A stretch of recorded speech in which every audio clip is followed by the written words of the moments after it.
Hello बच्चों, स्वागत है आपका द परीक्षा महोत्सव चैनल बाय लवली में, जहां हम एग्ज़ाम की तैयारी एक महोत्सव की तरह करते हैं।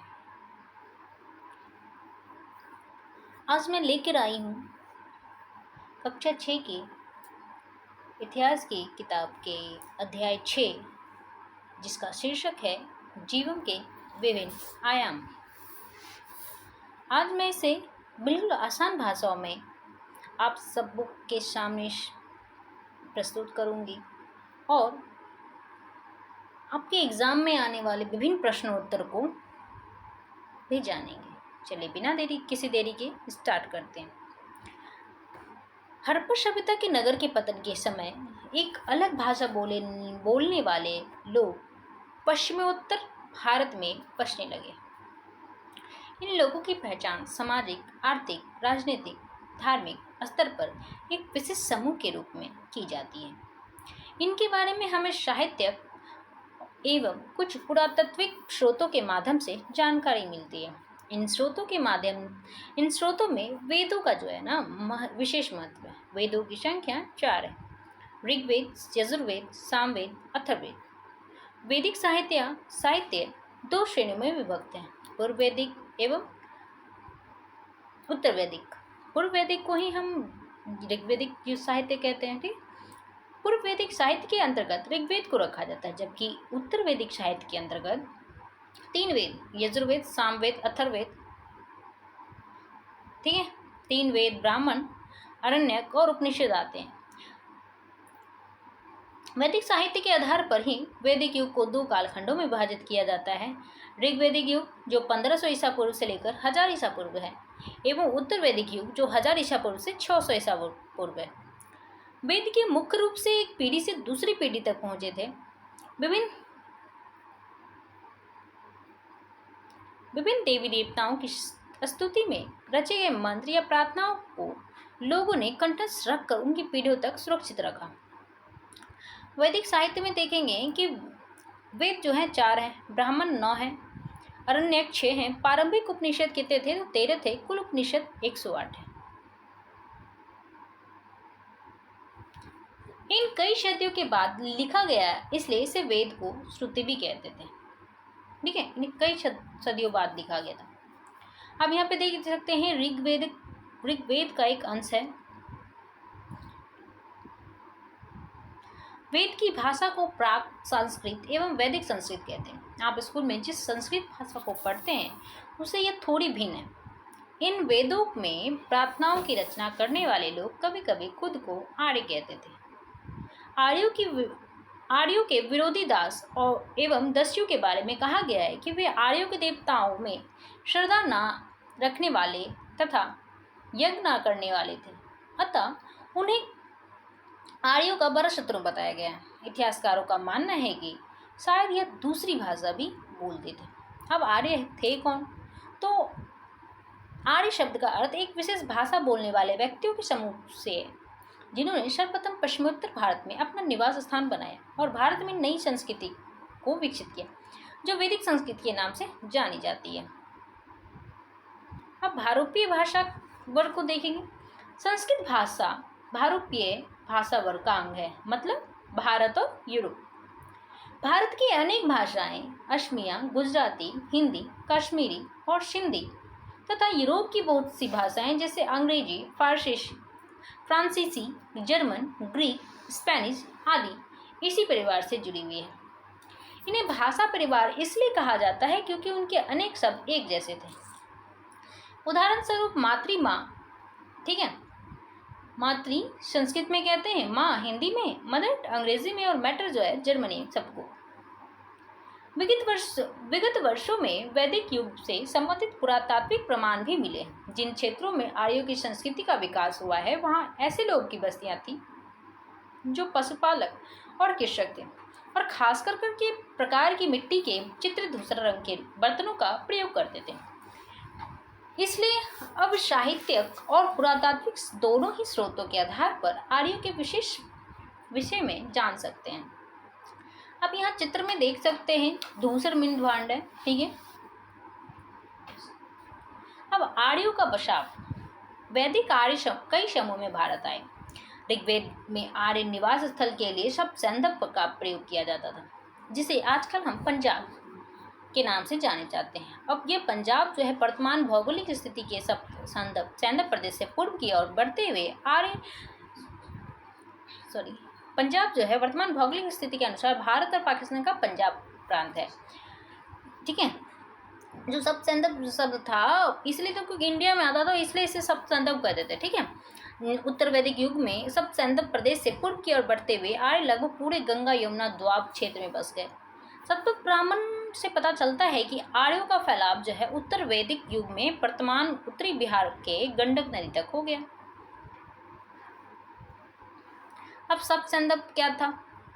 सब सैंधव सिंधु एवं उसकी 5 सहायक नदियां सतलज, व्यास, झेलम, चिनाब, रावी, सरस्वती, दृशदती नदियों का क्षेत्र था। सब सैंधव किन 5 सिंधु और किन 5 नदियों के वो था क्षेत्र था?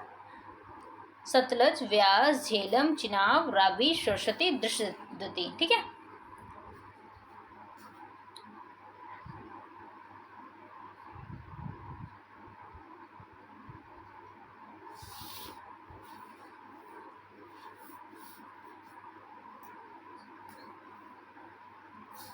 गंगा यमुना दाब। गंगा एवं यमुना नदी के बीच का क्षेत्र को गंगा यमुना दाब कहते हैं। ऋग्वेदिक काल देखेंगे 1500 ईसा पूर्व से लेकर 6000 ईस्वी पूर्व तक। ठीक है,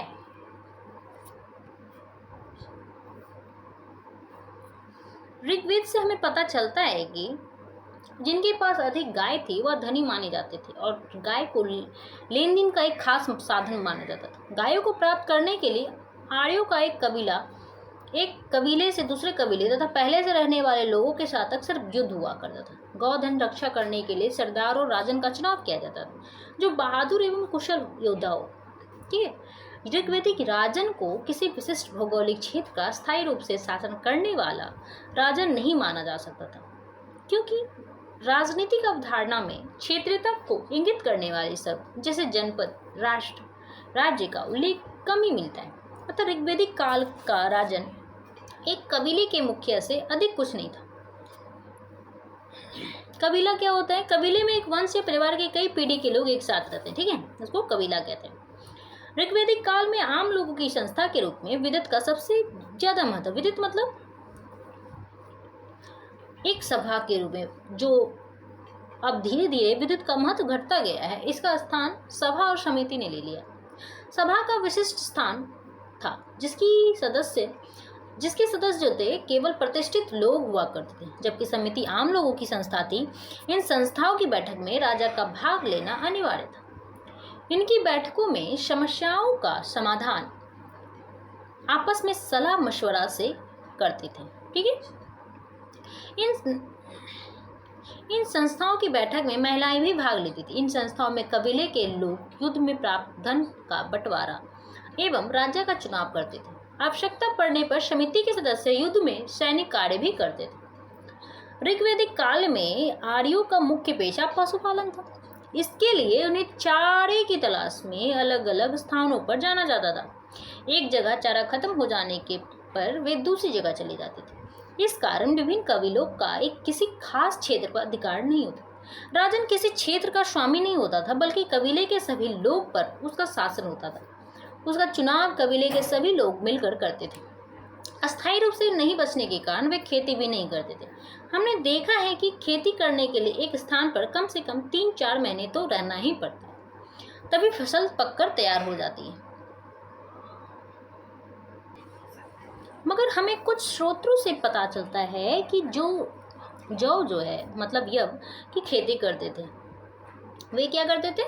जौ की खेती करते थे। जौ की फसल आमतौर पर कम समय में तैयार हो जाते थे। इस कारण इस फसल को उगाना उनके लिए आसान होता था। कुछ अन्य स्रोतों से पता चलता है कि वे स्थानीय निवासियों दास वस्तुओं से गेहूं आदि फसल प्राप्त करते थे। इन फसलों के बदले दूध, घी आदि वस्तुएं भी उन्हें देते थे। गाय के अतिरिक्त भेड़, बकरियां एवं घोड़े पाले जाते थे। पशुपालन की तुलना में कृषि का धंधा कम था, क्योंकि ऋग्वेद में एक अनाज यव का उल्लेख है जिनकी पहचान जौ के रूप में की जाती है। जब हम शिल्प की ओर ध्यान देते हैं तो हमें ऋग्वेद में शिल्प कला का कम ही वर्णन मिलता है। वर्णित शिल्पकारों में चर्मकार, बढ़ई, धातु का काम करने वाली तथा कुम्हार शामिल हैं। बढ़ई धातुकर्मी एवं रथकार की रथों के निर्माण में महत्वपूर्ण भूमिका थी। घोड़े से जुते हुए रथ जो युद्ध में सफलता के लिए निर्णायक माने जाते थे। बुनाई एक घरेलू शिल्प था जो महिलाओं के द्वारा किया जाता था। लोगों का जीवन प्रकृति बहुत हद तक निर्भर करता था। ऋग्वेद में प्राकृतिक संपत्तियों से जुड़े कई देवी देवता के सम्मान में मंत्रों की रचना की गई, जिसमें इंद्र, अग्नि, सोम प्रमुख है। इंद्र जो है युद्ध का देवता, अग्नि आग का देवता और सोम एक पौधा था जिसे एक प्रकार का पेय पदार्थ बनाया जाता था। देवी देवताओं की पूजा धन, संतान एवं युद्ध में विजय की कामना के उद्देश्य से की जाती थी। देवताओं को प्रश्न करने के लिए मंत्रों का उच्चारण, यज्ञों में आहुति दी जाती थी। घी, अनाज और कभी कभी जानवरों को भी आहुति दी जाती थी। जब आर्य लोग भारत आए तो वे 3 सामाजिक वर्गों में विभाजित थे: योद्धा, पुरोहित एवं साधारण जन। ऋग्वेद के मंत्रों से ऐसा जानकारी मिलती है कि समाज में वर्ग भेद की स्थिति नहीं पाई गई। ऋग्वेद के पुरुष सूक्त में ब्राह्मण, राजन्य, वैश्य एवं शूद्र अर्थात 4 वर्णों की कल्पना की गई थी, परंतु इस काल में वर्ण व्यवस्था स्थापित नहीं हो सकी थी। अब उत्तर वैदिक काल 1000 ईस्वी से 600 ईस्वी पूर्व थी। इस काल में लगभग संपूर्ण उत्तरी भारत में जीवन के सभी पहलुओं में निश्चित परिवर्तन हो रहे थे। इस काल में आर्यों ने पशुपालन के स्थान पर खेती या कृषि को मुख्य पेशा बनाया। एक स्थान पर बसकर रहने वाले कबीलों का निश्चित क्षेत्र तय हो गया था। इस काल में उत्तरी भारत में लौह युग आरंभ हो गया। लौह तकनीक का प्रयोग आरंभ में युद्ध के अस्त्रों के लिए, फिर धीरे धीरे कृषि एवं अन्य आर्थिक कार्यों में होने लगा। हस्तिनापुर, आलमगीरपुर, अतरंजी, खेरा एवं आदि स्थानों पर जो है लोहे के युद्ध अस्त्र शस्त्रों के अवशेष मिले। लोग कच्चे मकानों में रहते थे, जिनकी छत फूस और सरकंडों की बनी होती थी। लोग मिट्टी के बर्तन भी बनाते थे। इन पुरास्थलों में कुछ विशेष प्रकार के बर्तन मिले जिन्हें चित्र धूसर पात्र के रूप में जाना जाता है। हम लोगों ने अभी पिछले पृष्ठ पर देखा ना चित्र, वही चित्र धूसर पात्र था जो मिट्टी के बर्तन से बना हुआ मिट्टी का था। इनके नाम से स्पष्ट है कि इन बर्तनों पर चित्रकारी की गई थी। ये आमतौर पर सरल रेखाओं तथा ज्यामितीय आकृतियों के रूप में है। स्पष्ट है कि उत्तर वैदिक काल के लोग स्थायी रूप से जीवन व्यतीत करने लगे थे। ऋग्वैदिक कालीन अपने अनेक छोटे छोटे कबीले जन एक दूसरे में विलीन होकर बड़े बड़े जनपद को जन्म दे रहे थे। उदाहरण जैसे पुरु और भरत जन मिलकर कुरु जनपद तथा दुर्वश और क्रेवित जन मिलकर पांचल जनपद कहलाए। इस काल में कुछ लोग बड़े बड़े यज्ञों का आयोजन कर राजा के रूप में प्रतिष्ठित हुए। अश्वमेध यज्ञ एक ऐसा ही आयोजन था। इसमें एक घोड़े को राजा के लोगों की देखरेख में स्वतंत्र रूप से विचरण के लिए छोड़ दिया जाता था। यदि कोई राजा इस घोड़े को रोकता तो उसे अश्वमेध यज्ञ करने वाले राजा के साथ युद्ध करना पड़ता था। अगर किसी क्षेत्र से घोड़े को जाने दिया जाता तो इसका मतलब यह होता था कि यह अश्वमेध यज्ञ करने वाला राजा उससे ज्यादा शक्तिशाली था। यज्ञ के अवसर पर राजा की विजयों तथा अन्य गुणों का गान किया जाता था। महायज्ञों को करने वाला राजा अब जन के राजा ना होकर जनपदों के राजा माने जाने लगे।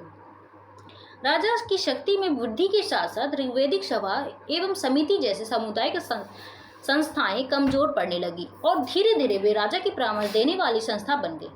ऋग्वैदिक काल में राजा को बलि के रूप में स्वेच्छा से प्राप्त होने वाला नजराना या उपहार इस काल में अनिवार्य कर के रूप में बदल गया। अब उपहार नजराना क्या होता है? जहां कर नियमित ढंग से इकट्ठे किए जाते हैं, वही नजराना अनियमित रूप से जब भी संभव हो इकट्ठा किया जाता था। ऐसे नजराने विविध पदार्थों के रूप में प्रायः ऐसे लोगों से लिए जाते थे जो स्वेच्छा से दे रहे। उत्तर वैदिक काल में कई ग्रंथ रचे गए जिसके विषय में हम पीछे पढ़ चुके हैं। पुरोहितों द्वारा रचित इन ग्रंथों में विभिन्न प्रकार के सामाजिक नियमों के बारे में बताया गया। इस समय समाज कई समूह में बटा हुआ था जिन्हें पुरोहित, योद्धा, कृषक, पशुपालक, व्यापारी, शिल्पकार, श्रमिक, शिकारी, मछली पकड़ने वाले लोग शामिल थे। जहाँ पुरोहितों तथा योद्धाओं का जीवन वैभवशाली था और कृषक, व्यापारी धनवान थे, वहीं दूसरी ओर जो तो पशुपालक, शिल्पकार, श्रमिक, शिकारी, मछली पकड़ने वाले लोग निर्धनता का जीवन बिताते थे। अब पुरोहित क्या होते थे? याज्ञिक क्रियाओं अनुष्ठान को संपादित करने वाले लोग। पुरोहितों ने लोगों को 4 वर्गों में विभाजित किया, जिन्हें वर्ण कहते थे। इनके अनुसार प्रत्येक वर्ण के अलग अलग कार्य निर्धारित थे। पहला वर्ण ब्राह्मणों का था। उनका काम वेदों का अध्ययन, अध्यापन और यज्ञ करना था, जिनके लिए उन्हें उपहार मिलता था। दूसरा स्थान शासकों का था, जिन्हें क्षत्रिय कहा जाता था। उनका काम युद्ध करना और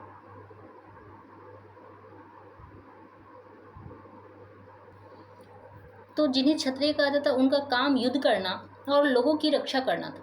तीसरे स्थान पर वैश्य, इनमें कृषक, पशुपालक, व्यापारी और आते थे। क्षत्रिय एवं वैश्य दोनों को ही यज्ञ करने का अधिकार प्राप्त था। वर्णों में अंतिम स्थान शूद्रों का था।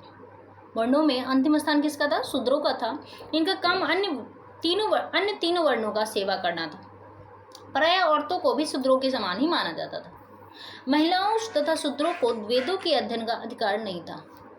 पुरोहितों के अनुसार सभी वर्णों का निर्धारण जन्म के आधार पर होता था। उदाहरण के तौर पर ब्राह्मण माता पिता की संतान ब्राह्मण ही होती थी।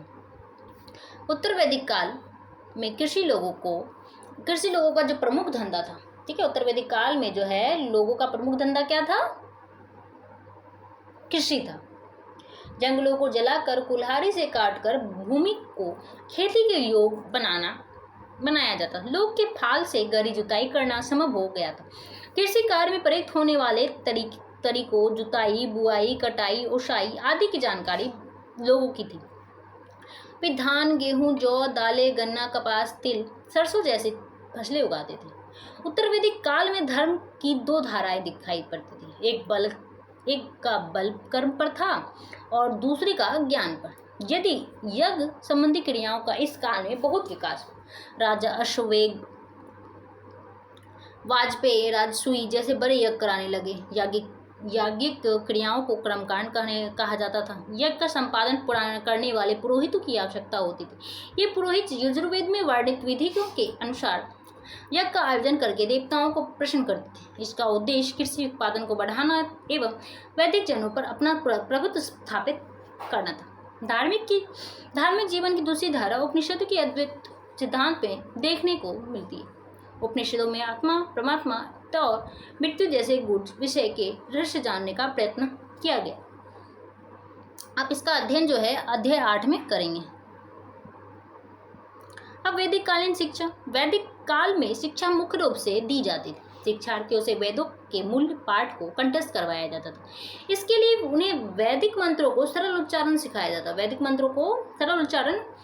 जाता था। वेदों के अलावा गणित, व्याकरण की शिक्षा दी जाती थी। शिक्षा के लिए विद्यार्थियों को गुरु के आश्रम में 12 वर्षों तक रहना पड़ता था। गुरु शिष्य परंपरा एक झलक देख सकते हैं। जैसे ये गुरु हैं, ये शिष्यों को पढ़ाया जा रहा है। आज से हजारों वर्ष पहले की बात है कि भारत में आज की तरह पाठशालाएं नहीं थी। छात्र गुरु के आश्रम में रहकर शिक्षा प्राप्त करते थे। आश्रम वनों में होते थे और ऋषि मुनि शिष्यों को शिक्षा देते थे। ऐसा ही एक आश्रम अमोद धौम्य ऋषि का था। यह आश्रम शिक्षा दीक्षा के लिए दूर दूर तक प्रसिद्ध था। विद्यार्थी यहाँ रह के विद्या प्राप्त करते थे। वे गुरु जी के घर का काम भी करते थे। अमोद धौम्य के पास धान का एक खेत था। इसी की उपज से आश्रम का काम चलता था। विद्यार्थी बारी बारी से खेत का काम करते। ऋषि की शिष्यों में एक था आरुणि। एक दिन खेत का काम करने की बारी उसकी थी। उस दिन वर्षा हो रही थी। गुरुजी ने आरुणि से कहा, वत्स जाओ और जाकर देखो कि कहीं पानी खेत की मेड़ ना तोड़ दे। आरुणि खेत पर पहुंचा। आरुणि ने देखा कि एक जगह पर जो है खेत के मेड़ से पानी रिस रहा है। उसने मेड़ पर मिट्टी और कंकड़ पत्थर डालकर पानी को रोकने की कोशिश की। फिर भी मेड़ की दरार चौड़ी होती गई। उसकी चिंता बढ़ गई। अब वह तुरंत खेत में पड़ी दरार के मुहाने पर लेट गया। खेत से पानी निकलना बंद हो गया। ठंड के कारण जो है उसका शरीर स्थिर पड़ने लगा। रात हो गई। अरुणि के अभी तक ना आने के से गुरुजी व्याकुल हो उठे। गुरुजी ने अपने 4-5 शिष्यों के साथ अरुणि को ढूंढते हुए खेत के चारों ओर घना अंधेरा था। अरुणि कहीं नहीं देख उनकी चिंता बढ़ गई। वह जोर से चिल्लाया, बेटा अरुणि, बेटा अरुणि। अरुणि गुरुजी की आवाज़ पहचान कर बड़ी कठिनाई से बोल सका, गुरुजी मैं यहाँ हूँ। गुरुजी मैं यहाँ हूँ, है ना ऐसे ही। गुरुजी जल्दी से वहाँ पहुँचे। गुरुजी ने अरुणी को देखा तो अचंभे रह गए। उन्होंने अरुणी को उठाया और सीने से लगा लिया। ऐसा था गुरु भक्त अरुणी बड़ा होकर यही अरुणी वेदों और शास्त्रों का बहुत बड़ा ज्ञाता बना और उद्दालक ऋषि के नाम से प्रसिद्ध हुआ। अरुणी जो है बाद में किस नाम से प्रसिद्ध हुआ? उद्दालक। ओके, अब यहाँ पे देखेंगे मैप में कुछ ताम्रपाषाण कालीन भारत का मानचित्र है, जिसमें जो है ट्रायंगल जो है आपको दर्शाता है पूरा पाषाणिक स्थल को, ठीक है। स्क्वायर जो है नवपाषाणिक स्थल को, सर्कल जो है महापाषाणिक स्थल को, और जो है डायमंड जो है आरंभिक गांव था, और स्टार जो है आधुनिक नगर। तो हम यहाँ पे देख रहे हैं कि सबसे पहले देखेंगे ट्रायंगल वाले पूरा पाषाणिक स्थल कौन कौन थे? ट्रायंगल भीमबेटका, ठीक है, कुरनूल गुफाएं दिख गया। चलिए अब नवपाषाणिक स्थल पूरा स्थल देखेंगे। सबसे पहले है बुर्जहोम, मेहरगढ़, चिरांद, कोहलडेवा, महागढ़ा, दाउजली, ठीक है, और क्या है पय्यमपल्ली जो आंध्र प्रदेश में है, हल्लूर। नेक्स्ट महापाषाणिक पूरा स्थल सर्कल वाला देखेंगे। सर्कल वाला कहाँ है? ध्यान लगाइए, क्या क्या है? ब्रह्मगिरी, आदिल, चंदलूर। अब महापाषाणिक स्थल देखिए। अब आरंभिक गांव देखेंगे। आरंभिक गांव कौन सा है? डायमंड वाला, ठीक है, जैसे इनाम गांव, बस। आधुनिक नगर स्टार, मुंबई, कोलकाता, ये सब जानती हैं आप, है क्या नहीं? चलिए नेक्स्ट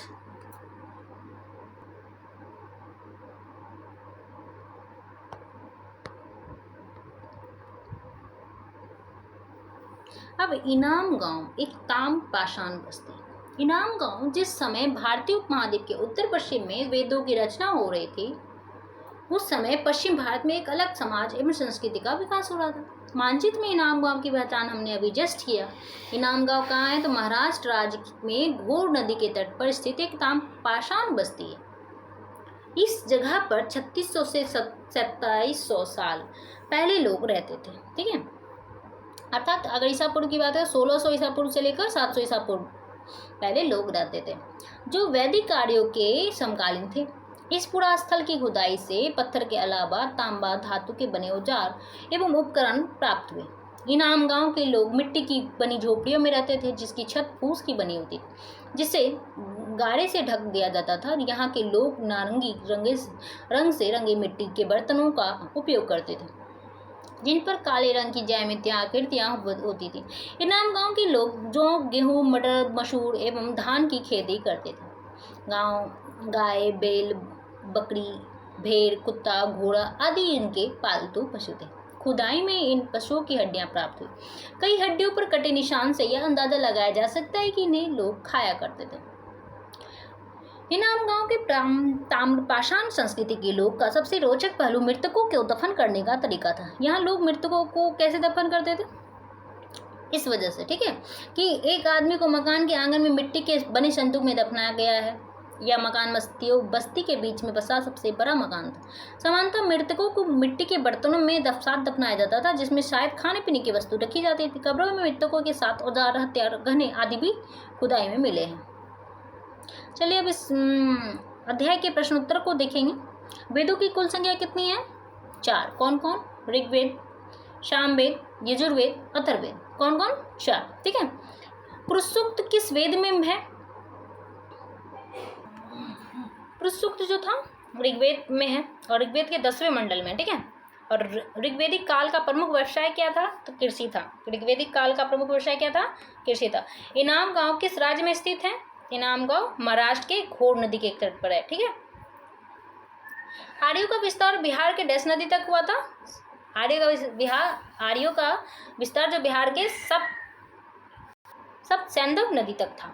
सब सैंधव में कौन कौन आते? सिंधु और उसकी सहायक 5 नदी, ठीक है, सिंधु, झेलम, सतलज, झेलम, चिनाब, व्यास, सरस्वती, दुष्यति, ये सब 7 नदी था। 5 ये हो गया, सिंधु, चिनाब, झेलम, व्यास रावी। सतलज। रावी क्या? रावी, सरस्वती, दृष्टति। ओके, रावी, नाउ सरस्वती और दृष्टति, सप्त द्रुस? सैंधव। दति, दुष्टति कौन नदी है? इसी में तो लिखा हुआ है कहाँ चैप्टर लिखा है? चैप्टर में। कहाँ लिखा है? हमको तुम्हें दिखा। आओ इधर, अरे मेरा में दिखा। वेट, पहले हम इसको कंप्लीट कर लेते हैं। So don't. ओहो। ऋग्वेदिक आर्य डैश अनाज पैदा करते थे। ऋग्वेदिक आर्य जो थे कौन सा अनाज पैदा करते थे? तो जौ, जिसे यव कहते थे। इनाम गांव डैश बस्ती है। इनाम गांव जो है आधुनिक बस्ती थी ना? नहीं, एक मिनट इसको देख लेते हैं, कंफ्यूजन है थोड़ा। देखिए, इनाम नदी जो था, इनाम गांव जो था तामपाषाण बस्ती थी। ठीक है,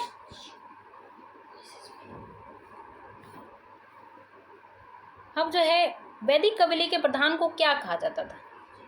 वैदिक कबीले के प्रधान को, जल्दी ये क्वेश्चन आप लोग घर से करके आइएगा। चलिए, आज के लिए बस इतना ही। धन्यवाद।